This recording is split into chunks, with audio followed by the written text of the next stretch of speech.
Porque nenhum benefício, nem talvez a vida, compensa a liberdade.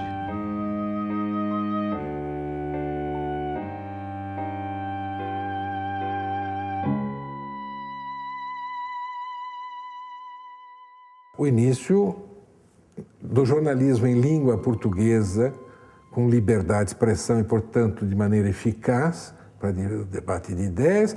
Esse iniciador é o Hipólito José da Costa Pereira de Furtado de Mendonça, mais conhecido como Hipólito da Costa. Hipólito da Costa, ele é o pai da imprensa brasileira e também o pai da imprensa livre portuguesa.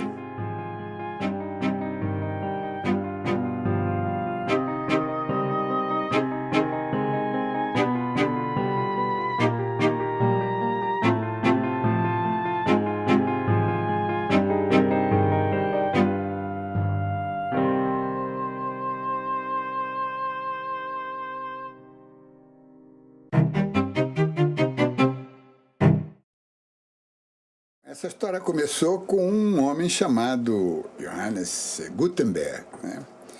Lá em Mainz, na Mogúncia, Alemanha. Ele era um inventor nato, procurando desenvolver tecnologias ligadas à impressão. E ele teve uma ideia que é um ovo de Colombo, porque nós todos imaginamos que ele inventou a imprensa, que seria essa maquineta aqui, que é uma reprodução da imprensa, da prensa que foi dele. Na realidade, isso é apenas uma evolução, porque houve outras prensas, inclusive usando formas de madeira para xilogravura. Então, o imprimir não é a grande novidade. Mas a grande ideia dele foram os tipos móveis. É que com cada tipo desses, se podia fazer centenas, dezenas de livros. Era só pegar as letras, organizá-las em outras palavras, em outras frases.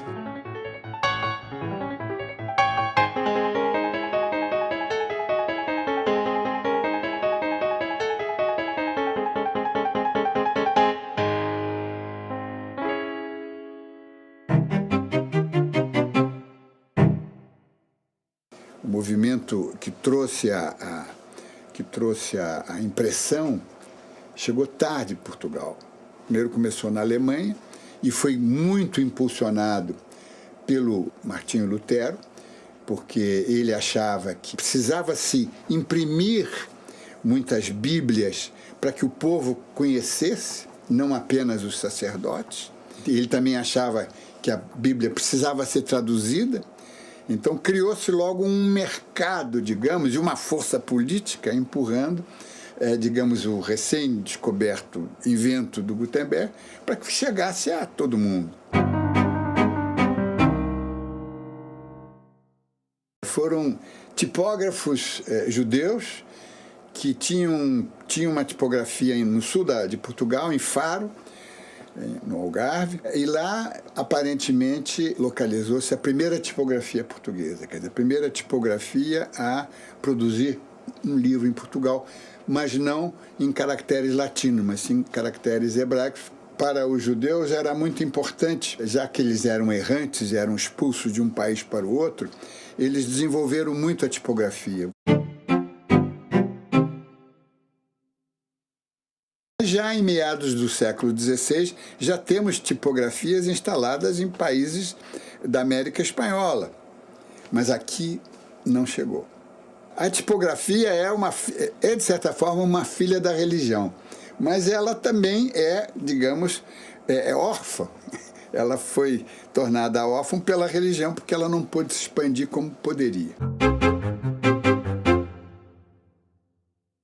Um dos grandes mistérios da história da tipografia e da imprensa no Brasil é saber por que o Antônio Isidório da Fonseca, aquele que poderia ter sido o pai da tipografia, de certa forma é o pai, mas ele não materializou essa paternidade, o que ele veio fazer no Rio de Janeiro, em 1747, 60 anos antes de chegar à corte, e aí começar realmente a vida intelectual e jornalística no Brasil. Mas a verdade é que o Antônio Isidoro, de repente, cai de paraquedas no Rio de Janeiro, com uma pequena tipografia. E a primeira obra dele é uma obra autorizada pelo bispo, pelo novo bispo. E, aparentemente, também aprovada pelos jesuítas. Mas não tinha sido aprovada pela matriz da Inquisição.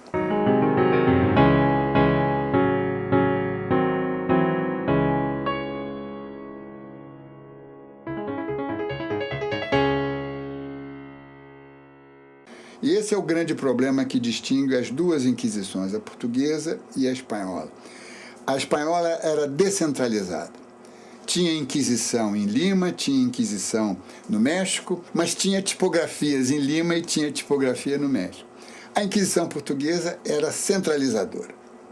Ela operava lá em Lisboa e ela não delegava, nem para fazer a fiscalização, nem para permitir a divulgação de obras aqui. Então, era um processo muito centralizado.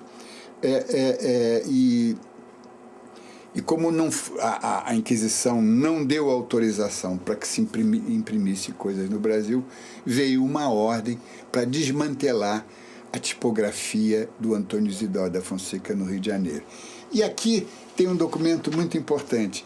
Não é a certidão de nascimento da primeira tentativa de imprimir coisas no Brasil. É o atestado de óbito dessa tentativa. Aqui é uma notificação feita aos impressores. É uma notificação feita pelo comissário do Santo Ofício no Rio de Janeiro, recebendo ordens de Lisboa, para que ele desmantelasse a tipografia, porque não tinha sido consultada e não interessava nem a coroa e, sobretudo, não interessava à Igreja e à Inquisição que houvesse impressão no Brasil.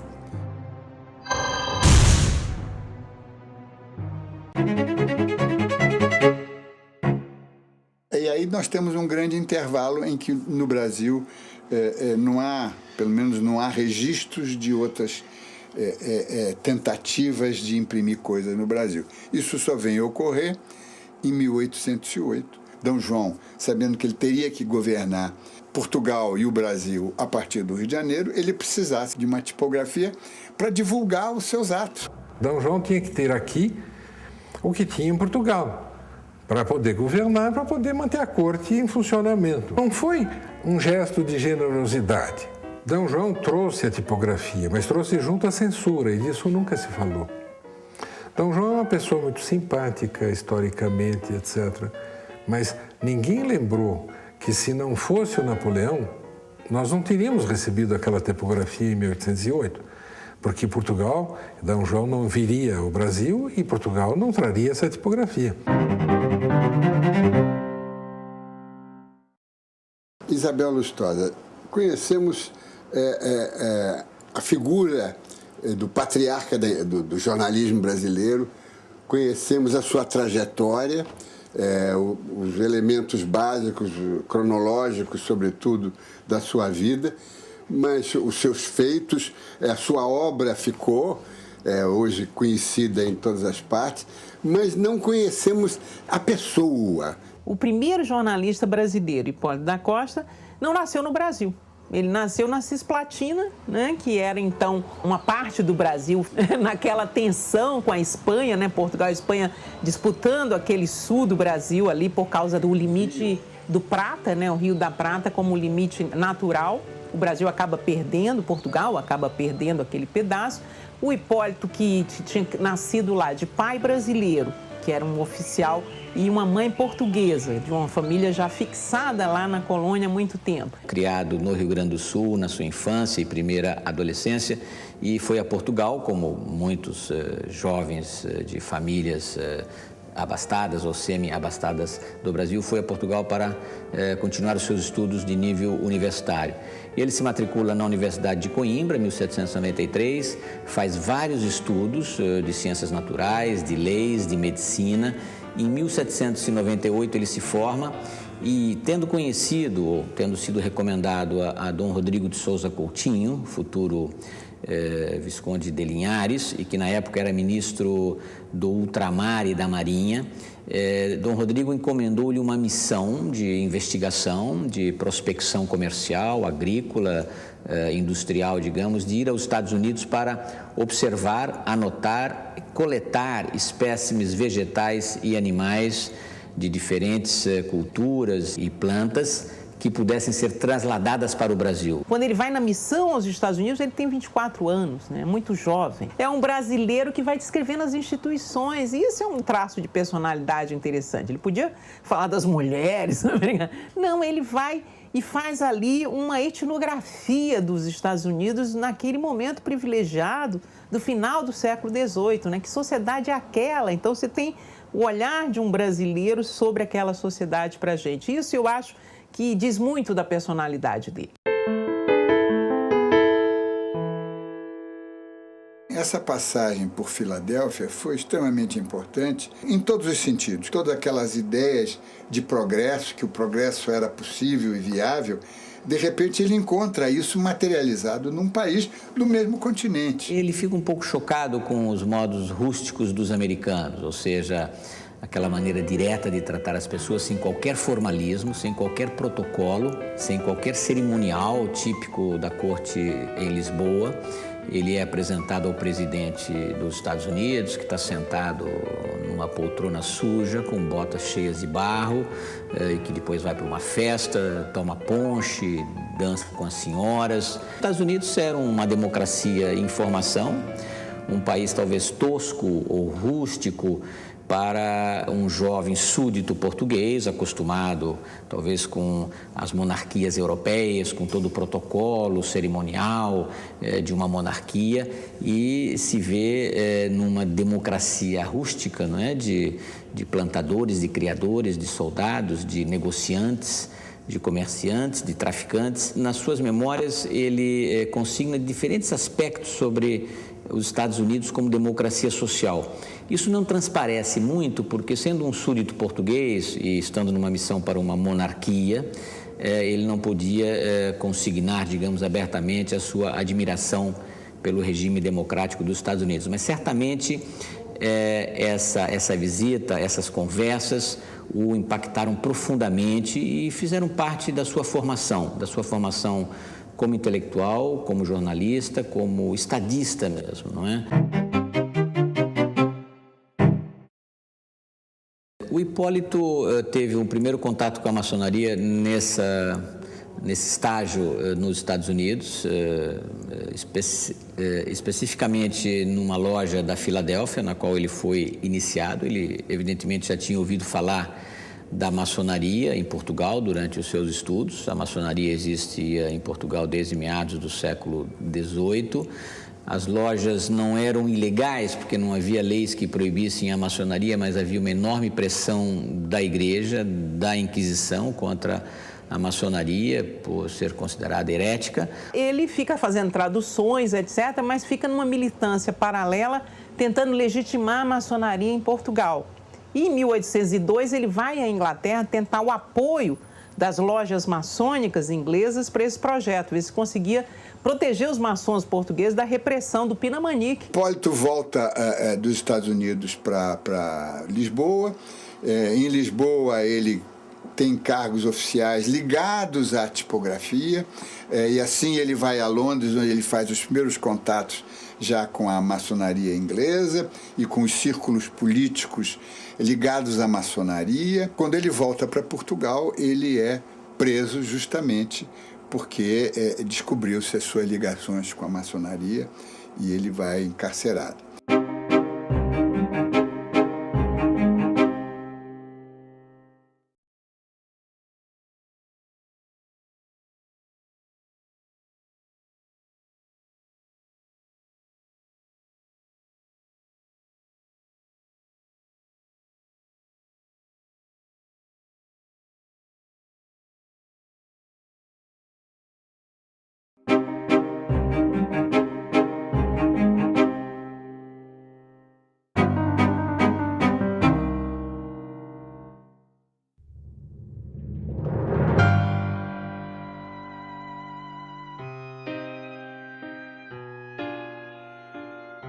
Havia um chefe de polícia na época, o Pina Manique, que era um ferrenho inimigo da maçonaria. Ele já há tempo que vinha caçando maçons. Só que, juridicamente, não havia por que caçar maçom na lei portuguesa. Então, por isso é que, na lei portuguesa do momento, havia censura, sim, mas não essa lógica de caçar maçons. Mas, por isso é que ele prende o Hipólito e entrega para o Santo Ofício, porque, enfim, para o Santo Ofício havia sentido na perseguição aos maçons também dentro das normas jurídicas da Igreja. Sem dúvida foi por causa da maçonaria que ele acabou preso. Antes, até imediatamente antes, ele era um sujeito que estava prestando serviços para o Estado e era amigo do principal ministro, que era o Souza Coutinho.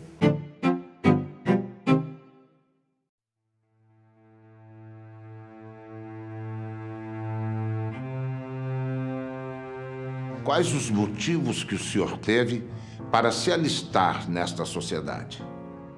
Fiquei sabendo das perseguições que alguns magistrados de Portugal tinham feito a certos homens que se intitulavam framações, talvez sem que o fossem, e a quem a voz pública afirmava que esses magistrados haviam assacado muitos crimes.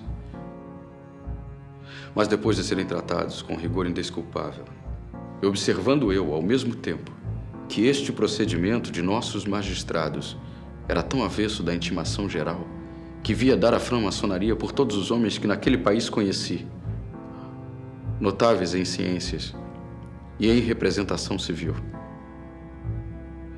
Este contraste foi poderoso motivo que excitou a minha curiosidade e me fez solicitar a admissão a esta ordem para poder fazer juízo entre esses tão opostos procedimentos. Qual é a ordem da framaçonaria e o modo de introdução nesta sociedade? Mas a todas essas perguntas não quis eu responder. Muito deliberadamente não quis responder. E lhe dei, por assim proceder, as seguintes razões. Não havendo em Portugal lei alguma que proíba a framaçonaria, não podia ser crime o alistar-me a framaçom, sendo uma consequência da liberdade civil. A faculdade moral que tem o cidadão de obrar tudo que não é proibido pelas leis. Que ainda no caso de ser negado a framaçonaria crime em Portugal, eu não podia ser por isso processado, porque entrei nesta sociedade, num país estrangeiro, fora da dominação de Portugal, e onde está tão longe de se reputar esta ação um crime, que antes é muito louvável, visto que a sociedade é aprovada pelas leis do país. E o que mais, é frequentado pelas mais respeitáveis pessoas das nações.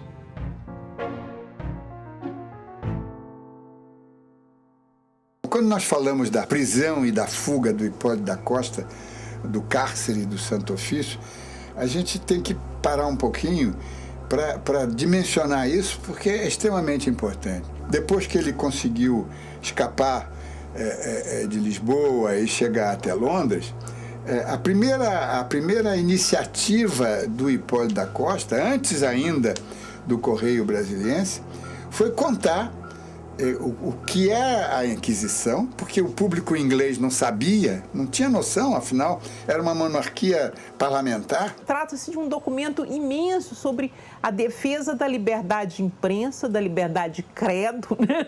Do direito a ser maçom, a ser o que se queira, na conversa com o interrogador.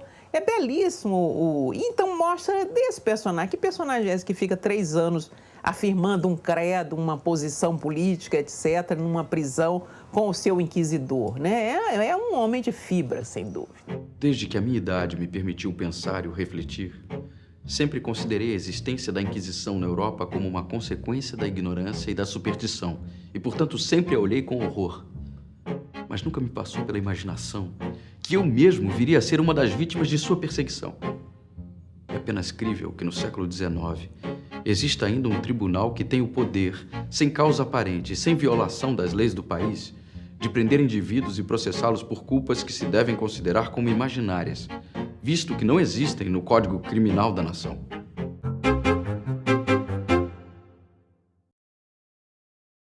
Ele escreveu em duas línguas. Em duas línguas, são 2 volumes em 2 línguas, em português e inglês. Ele escreveu a narrativa da perseguição de Hipólito José da Costa Pereira Furtado de Mendonça. Né? Ele conta todos os detalhes da prisão e, no segundo volume, ele publica o regulamento da Inquisição, porque a Inquisição era uma coisa tão burocrática que tinha o regulamento. Essa experiência de cair em Portugal e ser preso e passar 3 anos sendo interrogado, que é o que ele narra na narrativa da perseguição, né? Com coisas muito kafkianas, né? Você sabe que uma coisa que me impressionou na narrativa é a menção que ele faz àquele interrogatório do Galileu Galilei. De onde o senhor tirou inspiração para contestar os conhecimentos adquiridos ao longo dos séculos? Cabe aqui citar a sentença do célebre Galileu Galilei, condenado à morte pela Inquisição por seguir o sistema astronômico de Copérnico. Pois ainda que este padrão injurioso, que denota o espírito perseguidor dos inquisidores contra as ciências, se ache em outras obras, é justo que também eu procure fazê-lo conhecido. Pois para que tão perniciosa doutrina fosse inteiramente destruída e não se propagasse mais em grande dano da fé católica, se publicou um decreto da Sagrada Congregação do Índex na qual se proibia os livros que tratassem da dita doutrina, a qual se declarou ser falsa e inteiramente contrária à Santa e Divina Escritura. Ele talvez tenha se tornado mais amargo, mais desconfiado depois da sua estada na prisão, mas ele certamente conservou todas as suas convicções juvenis e aquelas adquiridas na sua estada americana. Ele é um sujeito de temperamento, né? Não sei se o fogoso que ele menciona aí aos 28 anos, acho que a maior parte das pessoas, de alguma forma, tem uma certa fogosidade, digamos assim. Mas eu acho que está dizendo um pouco, porque se a gente lê bem os interrogatórios, ele é muito duro, né? Quando ele escapou, uma escapada meio estranha, não é? Porque simplesmente esqueceram de fechar a porta e ele foi saindo, abrindo as portas, ele foi para a rua. Alguém deve ter ajudado a preparar essa fuga, né? Toma um navio em inglês e vai para a Inglaterra e de lá Portugal não consegue mais tirá-lo. O governo português não consegue mais tirá-lo porque ele passa até a proteção da maçonaria inglesa e do Duque de Sussex, que era o chefe dessa maçonaria e de quem ele virou secretário particular. Na minha idade e temperamento é muito difícil achar o sangue frio e sossego de espírito que são necessários para ouvir esses ataques injustos e absurdos sem lhe propor alguma contradição. Não será exageração se eu disser que cheguei a ter febre ouvindo os argumentos e razões que se me produziriam e a fleuma e vagar com que se continuavam. Nem isto será difícil de acreditar às pessoas que, conhecendo-me pessoalmente, sabem a vivacidade do meu gênio. O governo português tentou extraditá-lo, passou anos tentando fazer com que a Inglaterra o devolvesse, sob diferentes argumentos. Mas ele acabou ficando lá por causa dessa proteção do Duque de Sussex. Sou inocente. Que me oprimiram, que me vexaram, que me arruinaram, é patente e conhecido a todos. Mostrem agora, com a mesma evidência, que essa opressão foi justiça, que mereci esse tratamento, ou que há provas de ter eu cometido algum crime. Apareço mortal sobre a terra, que se queixa de lhe haver eu lesado seus direitos. Não haverá. Sou logo inocente, eu torno a repetir. Os senhores inquisidores e seus fautores devem saber que oprimir um homem em segredo é muito fácil a quem tem, como eles, jurisdição e poder de vexar e atormentar sem dar satisfações ao público. Mas não é igualmente fácil provar a justiça dessas crueldades, quando só a força, não a razão, as autoriza. Entretanto, quando eu estava preso, tinham esses homens a impiedade de espalhar rumores contra mim. Conservavam-me incomunicável e publicavam que eu me comportava tão mal nos cárceres, mesmo que não tinha remédio senão tratar-me rigorosamente.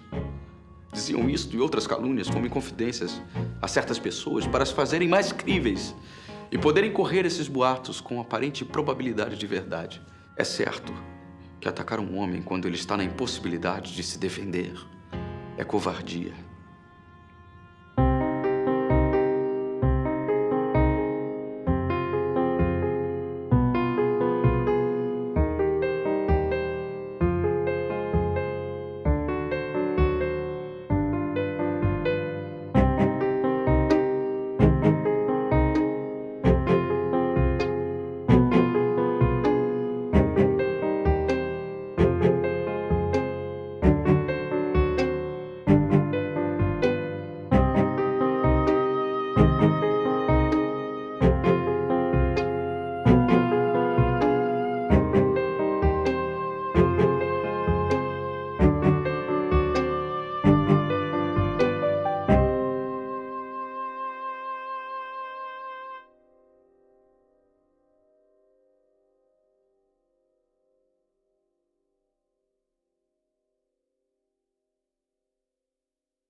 Eu sei que depois da minha invasão dos cárceres da Inquisição, certos membros da polícia se gabaram de me haver arruinado, porque, disseram eles, o menos que ele sofre é um desterro perpétuo. Sim, perdi a pátria, mas aprendi a apreciar o que ela vale. E o porquê diz Filandieri que o desterro em uma república é pena capital, mas na monarquia é pena muito diminuta. Eu sei o que ganhei com o perder a pátria. Foi a minha liberdade e o viver tranquilo.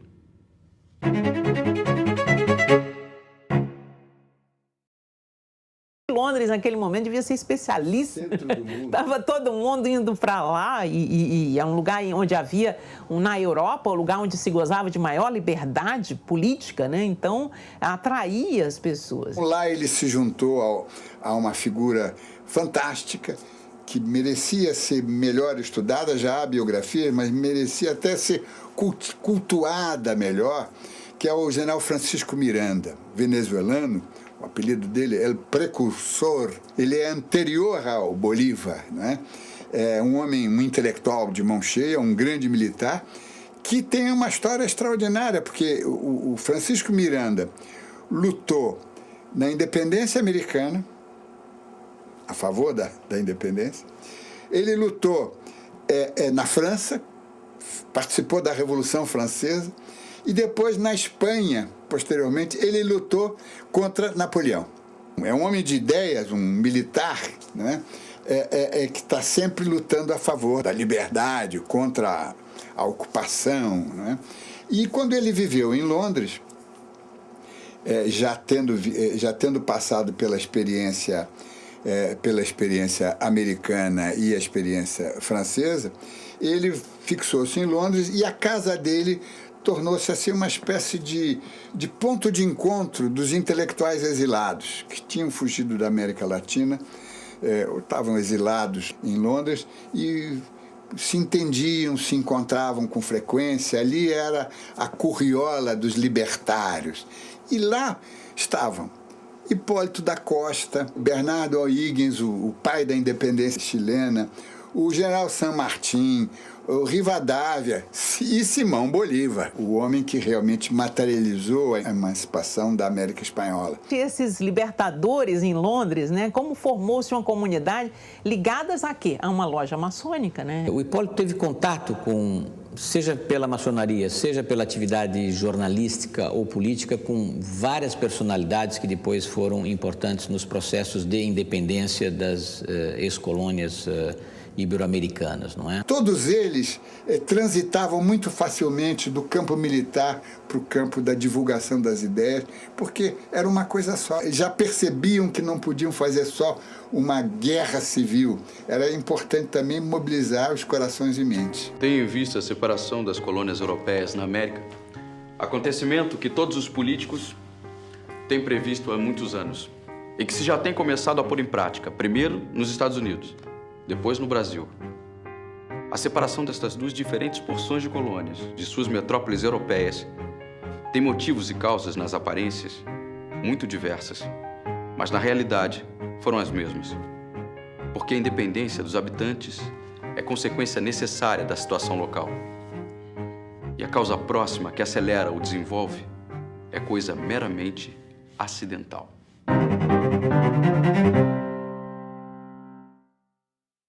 E foi ali que ele provavelmente teve a ideia de fazer o Correio Brasiliense, que seria, digamos, uma luz, não é? Um emissor de ideias não censuradas, não só para o Brasil, mas também para Portugal. Ele deu o nome Correio Brasiliense porque ele era dedicado não apenas às notícias que vinham do Brasil, porque ele sabia que a corte ia fugir para o Brasil, mas também ia circular no Brasil e ia circular em Portugal.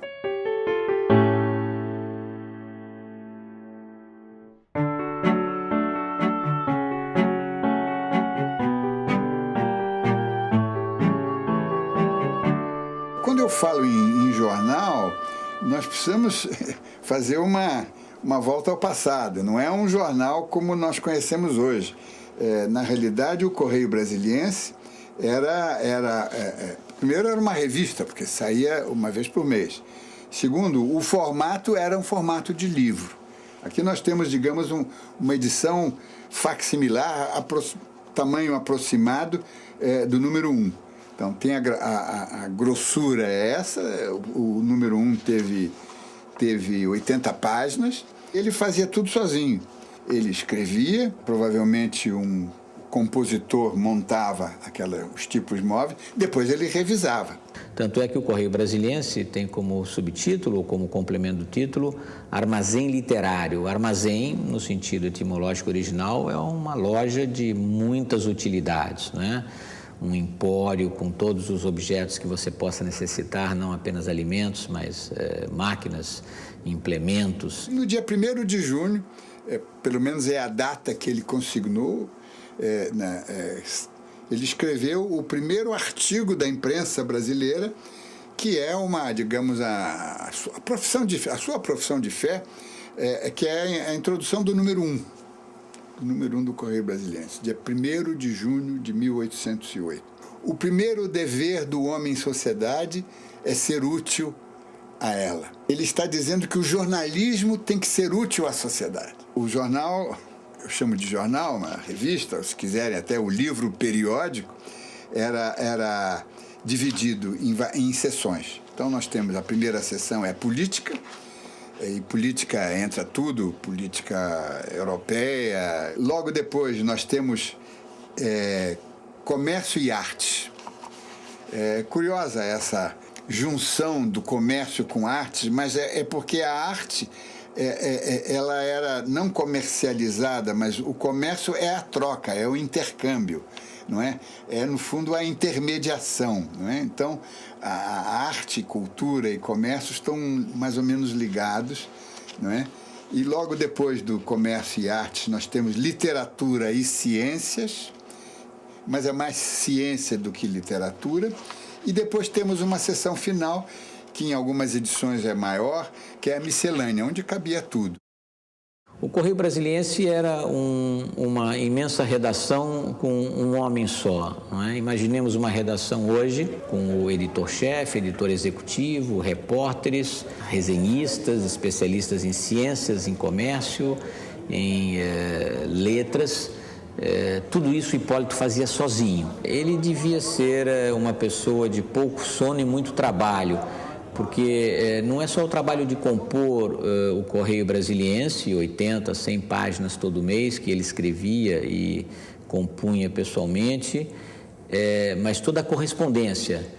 E compor um volume de 80 páginas ou 100 páginas implicava ler centenas de páginas das gazetas oficiais, o Moniteur francês, a Gazeta Fluminense, todas as leis ele lia, traduzia para o público leigo, e todos os grandes autores, basicamente da ciência política e da economia política, ele traduziu, adaptou.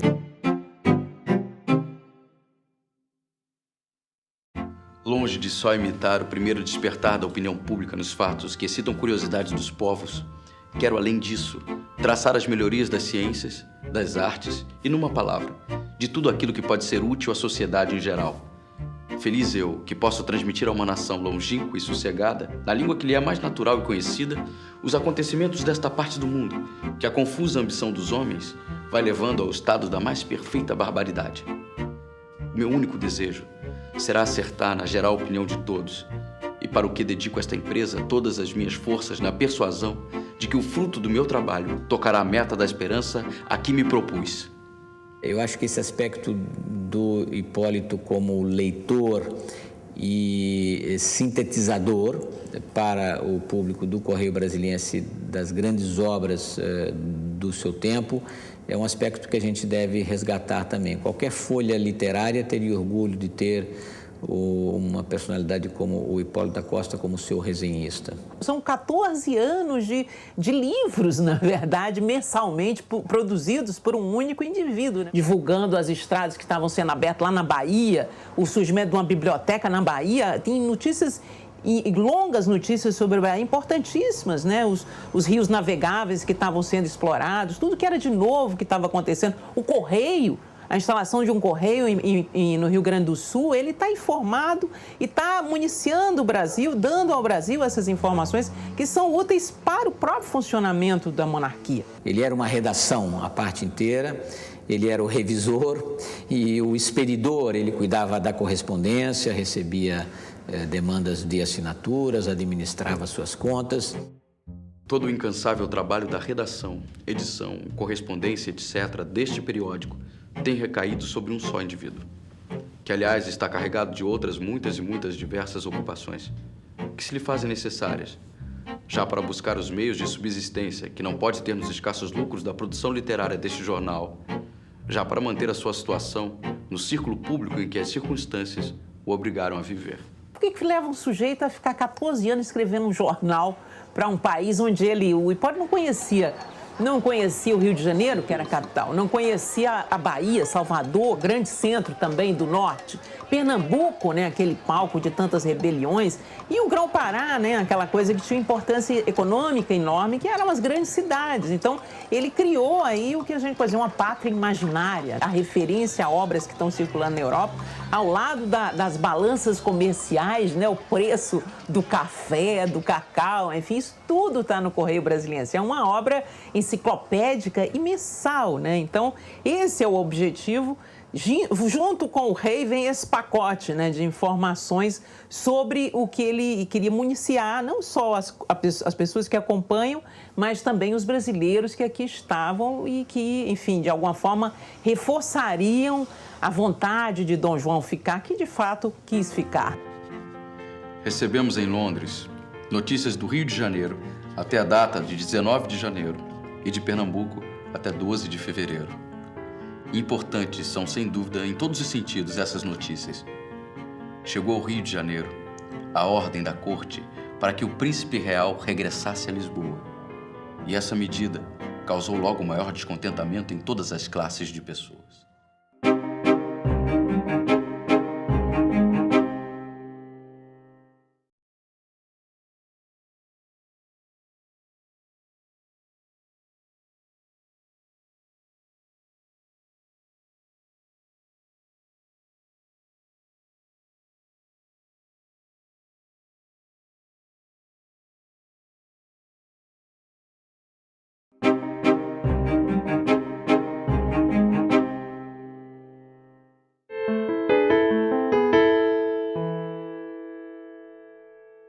Quando ele chegou em Londres, tanto quanto se sabe, ele não era um homem rico. Ele tinha que ganhar vida para viver. E quem pagava a conta? A nota fiscal, quem é que cobria? E aí temos que reconhecer que isso foi feito às custas da maçonaria inglesa. Ele era maçom, a maçonaria inglesa bancou, de certa forma, todo o projeto dele. O projeto dele e a própria existência dele, a sobrevivência dele. Ele vivia bem em Londres. Diferentemente de Portugal, onde a maçonaria era algo proscrito, na Inglaterra era algo que estava nos salões da nobreza, né? Que estava na anteporta do governo. É fácil imaginar que, em muitos momentos, os interesses da maçonaria inglesa, os interesses da Inglaterra devem ter andado juntos. Eu acredito que ele era mantido pela maçonaria, da qual faziam parte as pessoas mais importantes, né? Principalmente os grandes comerciantes ingleses, né? A burguesia inglesa, que mandava de alguma forma naquele contexto, os grandes comerciantes que comerciavam com a Austrália, com os Estados Unidos, eram maçons. A maçonaria é uma coisa que abrigou esses ricos do mundo todo. E essas pessoas tinham interesse no comércio com o Brasil e deviam ter suas relações. A máquina política inglesa, que era das mais sofisticadas, era a potência mais avançada, que mais se aproximava de uma potência moderna, era a Inglaterra. Ele tinha tudo isso a seu serviço. Daí a sua capacidade de saber das coisas antes delas acontecerem, ou logo depois de terem acontecido, e ele poder fazer um jornal bastante atualizado. O Hipólito, ao montar o Correio Brasiliense, em parte, está procurando uma maneira de sobreviver pecuniariamente. Quer dizer, era um jornal que nasceu para ser vendido e daí dar uma sobrevivência ao seu editor. Eu não acredito que ele vivesse da venda do jornal. Acho que mesmo a subscrição não valeria. Eu acredito que ele tinha outras atividades. Acredito que ele tinha patrocínios, aquela polêmica em torno do apoio ou não, dele ter sido subornado ou não. Eu descarto completamente, acho isso uma bobagem, porque o Hipólito da Costa sempre foi um torcedor do Dom João VI. E houve uma tentativa da coroa portuguesa comprar 500 assinaturas dele. E houve negociações formais e legítimas. É claro que se o negócio tivesse materializado, talvez ele não fosse tão independente assim como conseguiu ser. Mas isso é uma suposição. A imprensa, nesse momento, tem um papel doutrinário. Claro. Ele está querendo formar essa elite. Aqueles textos, aqueles artigos são para convencer as pessoas que a liberdade de imprensa é fundamental, que o parlamento é necessário, né, que a transparência das contas públicas, o cara vantagem disso, aquelas críticas aos ministros corruptos de Dom João, né, aquilo tudo é um trabalho de fazer a cabeça dessa elite. Quase todas as edições sempre tem uma palavrinha, até de crítica à imprensa. Né? Sobretudo, falando em liberdade de imprensa. Ele era realmente não apenas um homem que usava a liberdade, ele estava preocupado em defender a liberdade de imprensa, porque sabia que ela é essencial para o desenvolvimento político de um país. O Correio devia ser lido, suponho, pelas elites, claro. Aliás, tudo era voltado para uma elite que estava formando, não havia essa ideia ainda de um povo brasileiro. O próprio Brasil, né, na visão do estrangeiro, eram, na verdade, as possessões portuguesas na América. Então, a ideia, me parece, era abarcar, e ele vai fazer isso, o máximo de coisas relativas ao que se poderia chamar de escrita, né, de literatura também, mas que vão da filosofia a outros conhecimentos. Um indivíduo que abrange o bem geral de uma sociedade vem a ser o membro mais distinto dela. As luzes que espalha tiram das trevas ou da ilusão aquele que a ignorância precipitou no labirinto da apatia e do engano. Ninguém mais útil do que aquele que se destina a mostrar com evidência os acontecimentos do presente e desenvolver as sombras do futuro. A Inquisição não podia atingi-lo em Londres. A sua tipografia não estava sujeita às ordens da Inquisição, portanto, nada podia ser feito contra ele fisicamente. Não é? Tentou-se fazer competição com ele. A coroa portuguesa, mais tarde, lançou em Londres um concorrente chamado o Investigador Português para competir com o Correio Brasiliense. Mas isso é legítimo. Para combatê-lo, acabou mandando gente para produzir jornais escritos e impressos em português em Londres. Então se criou uma situação realmente fantástica, que era de, ao mesmo tempo, se discutir o pró e o contra, o sim e o não, sobre assuntos do mundo luso brasileiro em Londres, em português, e não nem em Portugal, nem no Brasil.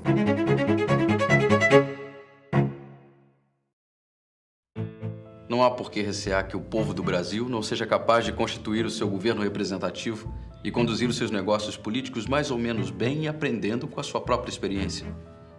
Se os povos do Brasil, sinceramente, desejarem ter um governo constitucional e uma racionável liberdade, não precisam mais do que agir de boa fé e se livrarem daquele orgulho e arrogância que tem sido o principal defeito em Portugal. Porque o primeiro passo para sermos sábios é convencer-nos do que precisamos saber e aprender. Para se pôr em marcha a Constituição, pela parte que pertence aos povos, não achamos que seja necessário nem grandes mistérios, nem extraordinários conhecimentos. Basta que o governo deixe agir o bom senso do povo e não lhe embarace a faculdade de raciocinar, como fazia o governo passado. Então, Gonçalves Ledo, por exemplo, ele era um republicano, na verdade, né? Então, ele defendia a independência do Brasil, mas montando-se uma república. Já a ala do Bonifácio e outros era uma ala em que se defendia o liberalismo, se defendia a monarquia constitucional.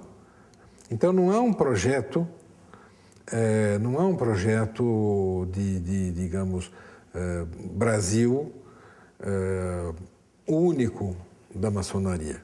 Isso não existiu.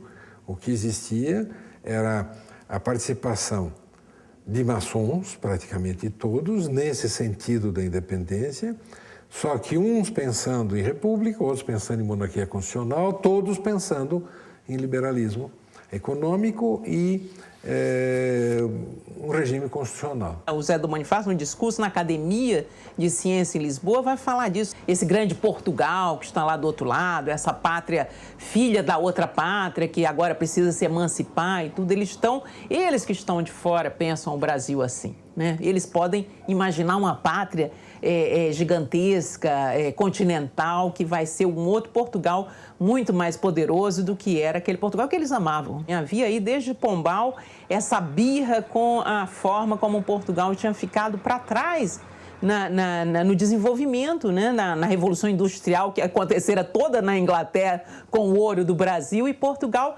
patinando, sem indústria, sem nada. Então, esse é um momento especial da história e que vai marcar a divisão de pessoas que nem o Hipólito, né? Porque essas pessoas que amavam Portugal, que se diziam portugueses, ninguém era brasileiro. Eram portugueses nascidos no Brasil, né? Os brasileiros eram os comerciantes que faziam negócio com o Brasil, e brasilienses eram os portugueses nascidos no Brasil. Porque, na verdade, o Hipólito não fica apregoando, como alguns pensam, ao longo do seu jornal, a independência do Brasil. Ele vê o mundo da língua portuguesa como um mundo só, Portugal e Brasil como uma coisa só, como uma unidade política só. Só muito no fim é que, quando o movimento da independência já tinha eclodido, que ele vai compreender que é irreversível isso. Ele vem acompanhando o desenvolvimento da situação política no Brasil,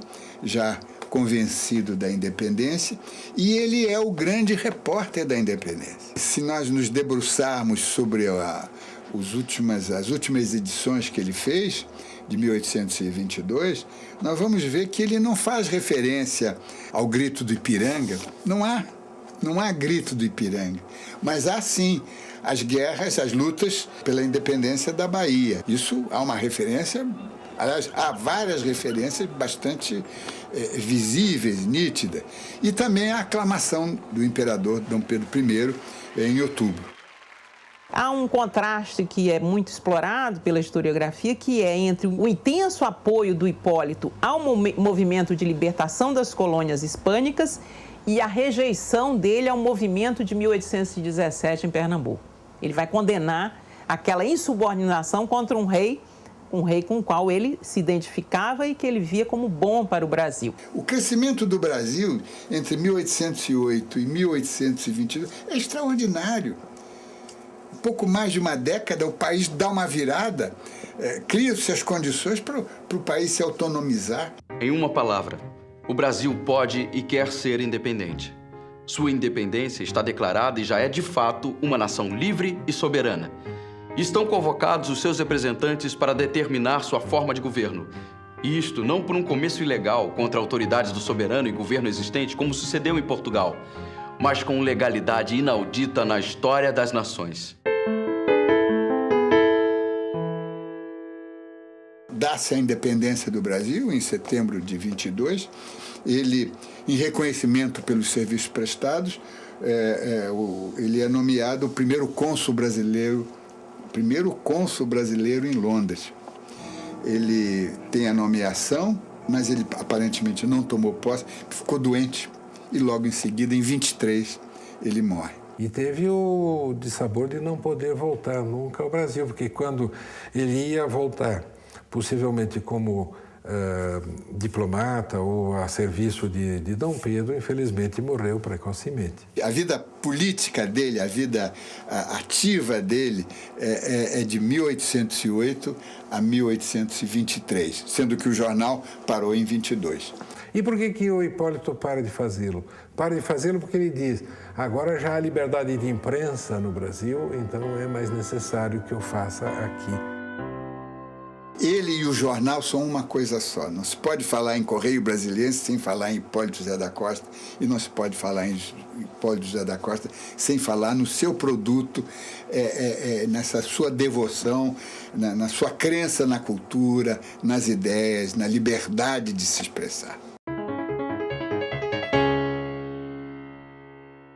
Não há nenhuma folha literária, jornalística equivalente ao Correio Brasiliense até muito entrado o século XX. O Brasil não teve nenhum jornal tão independente quanto o Correio Brasiliense, tão profundamente fundamentado em concepções políticas e econômicas sólidas, de espírito tão livre, tão renascentista, tão iluminista quanto foi o Correio Brasiliense.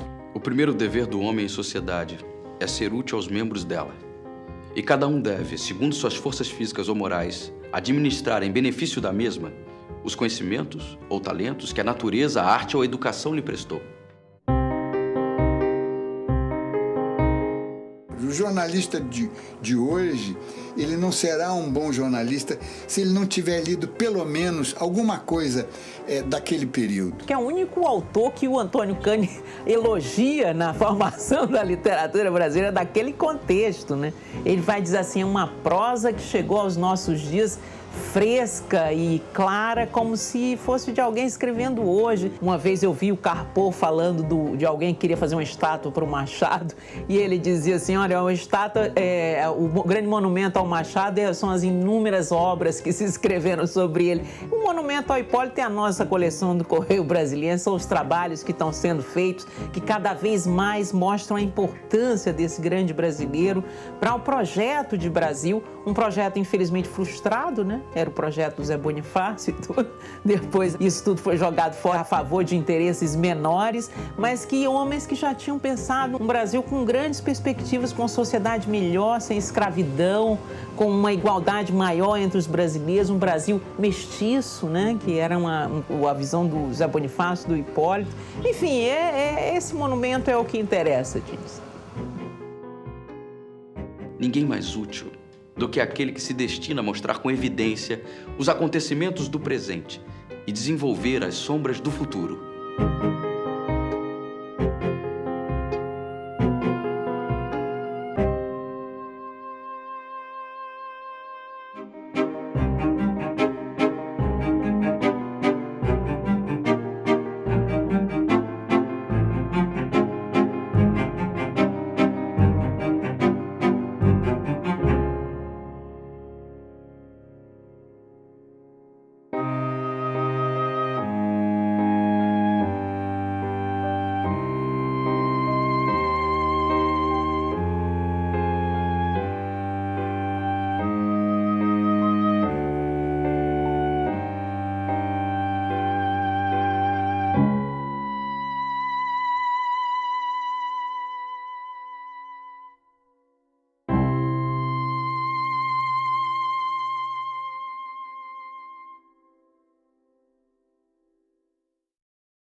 Apenas os sacerdotes.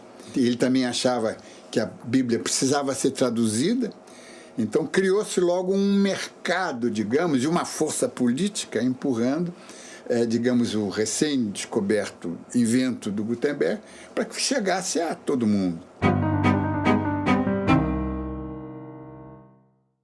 Foram tipógrafos judeus que tinham uma tipografia no sul de Portugal, em Faro, no Algarve, e lá, aparentemente, localizou-se a primeira tipografia portuguesa, quer dizer, a primeira tipografia a produzir um livro em Portugal, mas não em caracteres latinos, mas sim em caracteres hebraicos.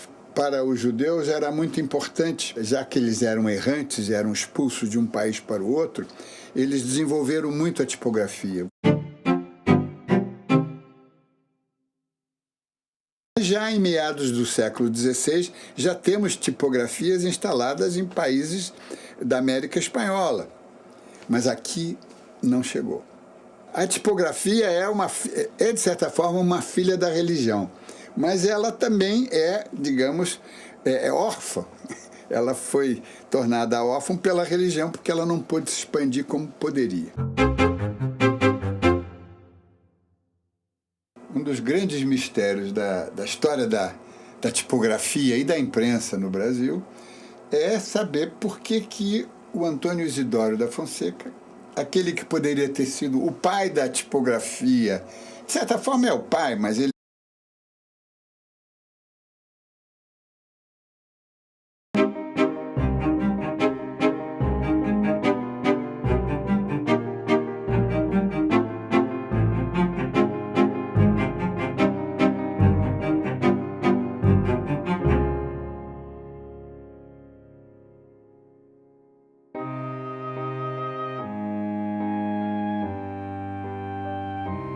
Porque nenhum benefício, nem talvez a vida, compensa a liberdade.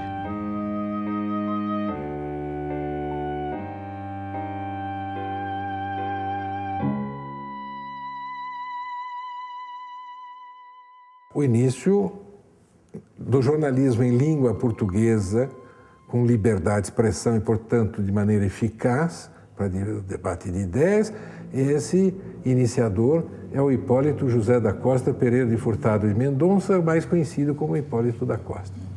Hipólito da Costa, ele é o pai da imprensa brasileira e também o pai da imprensa livre portuguesa.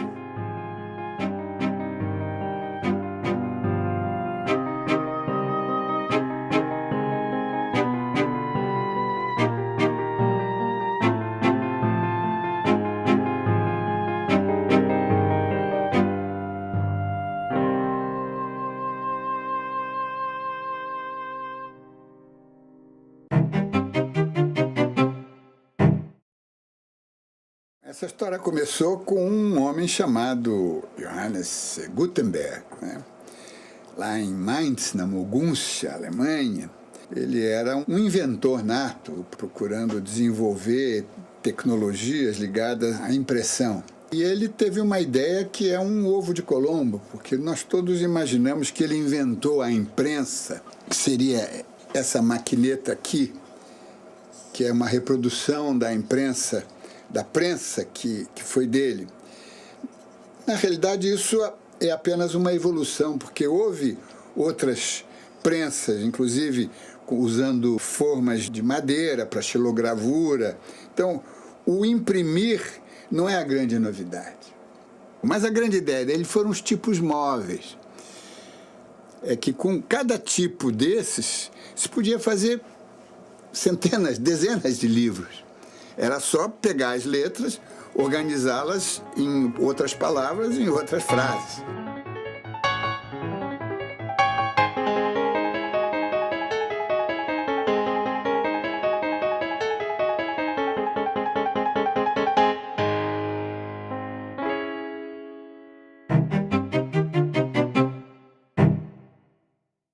O movimento que trouxe a impressão chegou tarde em Portugal.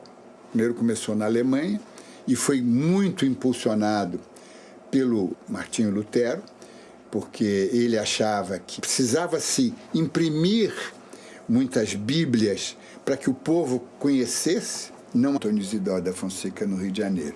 E aqui tem um documento muito importante. Não é a certidão de nascimento da primeira tentativa de imprimir coisas no Brasil. É o atestado de óbito dessa tentativa. Aqui é uma notificação feita aos impressores. É uma notificação feita pelo comissário do Santo Ofício no Rio de Janeiro, recebendo ordens de Lisboa, para que ele desmantelasse a tipografia, porque não tinha sido consultada e não interessava nem a coroa e, sobretudo, não interessava à Igreja e à Inquisição que houvesse impressão no Brasil.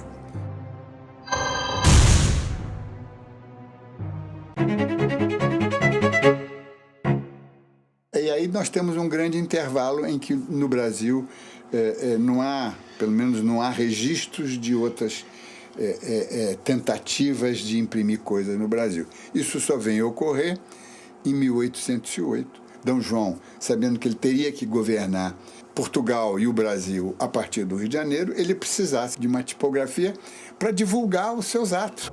D. João tinha que ter aqui o que tinha em Portugal, para poder governar, para poder manter a corte em funcionamento. Não foi um gesto de generosidade. D. João trouxe a tipografia, mas trouxe junto a censura, e disso nunca se falou. D. João é uma pessoa muito simpática, historicamente, etc. Mas ninguém lembrou que, se não fosse o Napoleão, nós não teríamos recebido aquela tipografia em 1808. Ele não materializou essa paternidade.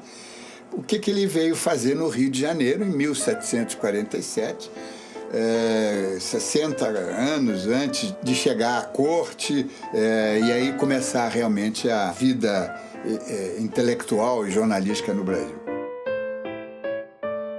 Mas a verdade é que o Antônio Isidoro, de repente, cai de paraquedas no Rio de Janeiro, com uma pequena tipografia, e a primeira obra dele é uma obra autorizada pelo bispo, pelo novo bispo, e aparentemente também aprovada pelos jesuítas, mas não tinha sido aprovada pela matriz da Inquisição.